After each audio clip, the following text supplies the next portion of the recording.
C'est à la fois une biographie, mais c'est surtout une thérapie de groupe. C'est un prof qui est déconnecté des notifications, des commentaires, d'internet, etc. Puis qui découvre finalement qu'il a envie de quitter l'amphi pour le théâtre, afin de redonner un peu de sens à tout un tas de questions auxquelles il ne peut pas répondre en cours, ou des réponses qu'il ne peut pas donner aux étudiants en cours. C'est le prof de fac sans censure, qui redonne du sens à nos questions, avec humour et puis un peu de sadisme aussi, j'avoue. C'est le monde dans lequel on vit finalement qui n'a pas de sens.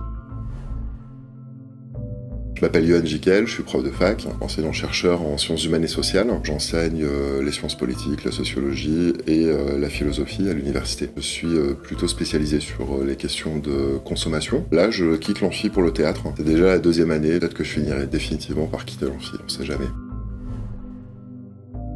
C'est une véritable seconde maison, c'est un endroit où on peut partager, on est proche du public, on peut inventer aussi parce qu'il y a une marge de manœuvre qui est assez importante. Et puis c'est d'abord un lieu de créativité, c'est un endroit où on va trouver des œuvres qu'on trouve pas forcément ailleurs, qui sont souvent pleines de subtilité, d'humour, grâce auxquelles on apprend énormément de choses aussi. C'est vraiment un lieu d'intelligence, au sens premier du terme.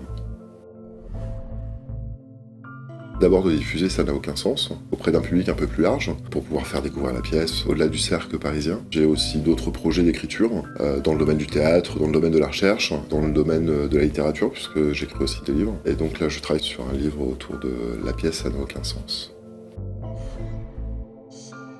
Venez au théâtre, c'est hyper important. C'est un espace où on peut échanger, parler, discuter sans censure, sans tabou. Après la période qu'on a vécue, et qui sera sans doute pas la dernière malheureusement, à moins qu'on se prenne en main et qu'on décide enfin de bouger les choses, il faut absolument soutenir l'art vivant, le théâtre en particulier, et d'autres formes d'expression. Et le théâtre est vraiment une forme d'expression libre, dans laquelle on peut diffuser des idées et les défendre autrement, et tous ensemble on est plus fort en général.